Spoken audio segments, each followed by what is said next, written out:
नमस्कार दोस्तों। तो आइए आलोक एजुकेशन चैनल पर आप सभी का स्वागत है। दोस्तों आज हम आप लोगों के सामने जो है कुछ महत्वपूर्ण प्रश्नों को लेकर आए हैं जो कि परीक्षा की दृष्टि से अति महत्वपूर्ण हैं। तो देखिए पहला क्वेश्चन आप लोग के सामने है।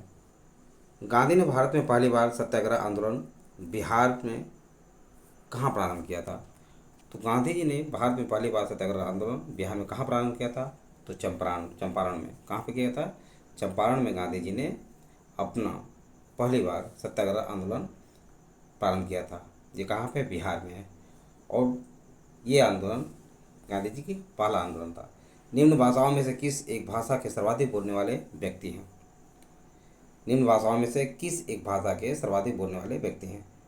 तो बंगाली है। कौन है? बंगाली है। फ्रांसीसी, पुर्तगाली, जापानी में बंगाली भाषा को सर्वाधिक रूप से बोली जाती है।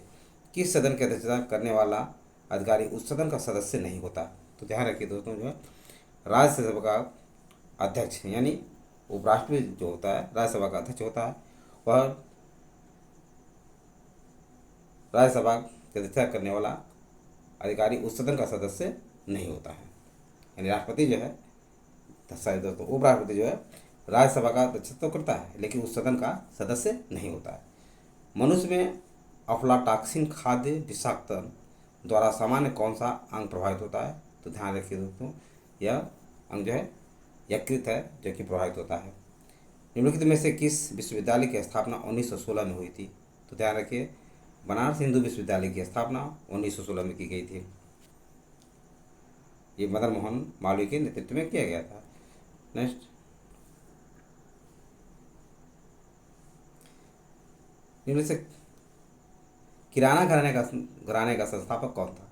तो किराना घराने का संस्थापक दोस्तों जो है उस्ताद बंदे अली खान था। उस्ताद बंदे अली खान किराना घराने का संस्थापक था। शारदा जल विद्युत परियोजना किस स्थान पर स्थापित की गई है? तो ध्यान रखिए दोस्तों, शारदा जल विद्युत परियोजना बनवास नामक स्थान पर स्थापित की गई है। कल्प शिक्षा योजना किससे संबंधित है? तो प्राथमिक शिक्षा से कल्प शिक्षा योजना संबंधित है। उत्तर प्रदेश में मिड डे मील कार्यक्रम कब प्रारंभ किया गया था? तो 1995 ईस्वी में दोस्तों जो है उत्तर प्रदेश में मिड डे मील कार्यक्रम का शुरुआत किया गया था, प्रारंभ किया गया था। नेक्स्ट, अमृत दीवान कप अमृत दीवान कप किस खेल से संबंधित है? तो ध्यान रखिए दोस्तों, अमृत दीवान कप बैडमिंटन से संबंधित है। बिहू नृत्य किस राज्य से संबंधित है? तो बिहू नृत्य दोस्तों जो है असम राज्य से संबंधित है। पन्नालाल घोष किस वाद्य यंत्र से संबंधित है?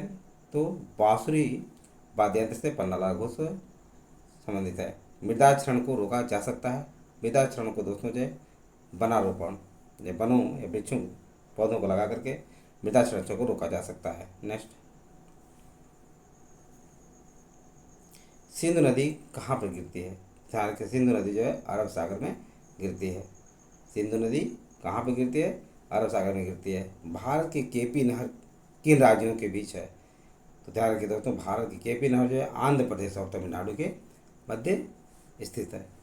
उर्वरक के अधिक प्रयोग से क्या होता है? उर्वरक के अधिक प्रयोग से दोस्तों जो मृदा प्रदूषण, जल प्रदूषण, वायु प्रदूषण यानी सभी प्रदूषण होते हैं। मृदा प्रदूषण, जल प्रदूषण, वायु प्रदूषण ये सभी उर्वरक के अधिक प्रयोग से होते हैं। निम्न में से क्या जल से हल्का होता है? इससे है दोस्तों, क्या जल से हल्का होता है? तो सोडियम जो है जल से हल्का होता है। सर्वाधिक प्रोटीन किसमें पाई जाती है? तो सर्वाधिक प्रोटीन सोयाबीन के दाने में पाई जाती है। सोयाबीन के दाने में दोस्तों ध्यान रखिए सर्वाधिक प्रोटीन की मात्रा पाई जाती है। नेक्स्ट, मक्का की पत्तियों के शीर्ष का सफ़ेद होना सूचक है? मक्का की पत्तियों का शीर्ष भाग का सफ़ेद होना किसका सूचक है? जिंक की कमी के कारण जो है मक्का की पत्तियों के शीर्ष का भाग सफ़ेद हो जाता है। ये जिंक की कमी का सूचक है। प्रदूषण युक्त वायुमंडल को किसके द्वारा स्वच्छ किया जा सकता है? तो प्रदूषण युक्त वायुमंडल को दोस्तों जो वर्षा के द्वारा इसे स्वच्छ किया जा सकता है। माता टीला बहुउद्देशीय परियोजना किस नदी पर स्थित है? तो माता टीला बहुउद्देशीय परियोजना दोस्तों जो बेतवा नदी पर स्थित है। कहाँ पे? बेतवा नदी पर स्थित है। सुंडा गर्त सुंडा गर्त किस महासागर में है? तो ध्यान रखिए दोस्तों, सुंडा गर्त जो है हिंद महासागर में स्थित है। नेक्स्ट,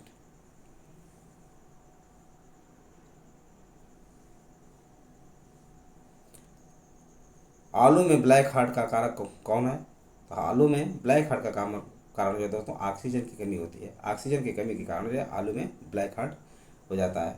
अनुशीलन समिति थी। अनुशीलन समिति दोस्तों जो एक क्रांतिकारी संगठन थी। क्या थी? एक क्रांतिकारी संगठन थी। भारत के अटॉर्नी जनरल विधि सलाहकार है। भारत के अटॉर्नी जनरल दोस्तों जो भारत सरकार के विधि सलाहकार है। हरचरितनामा पुस्तक किसने लिखी?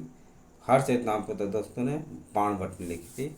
यह हर्षवर्धन के शासनकाल में दरबारी कवि के रूप में थे।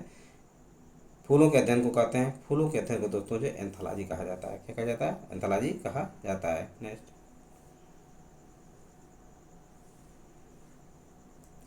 किस मुगल बादशाह को जिंदा पीर कहा जाता है?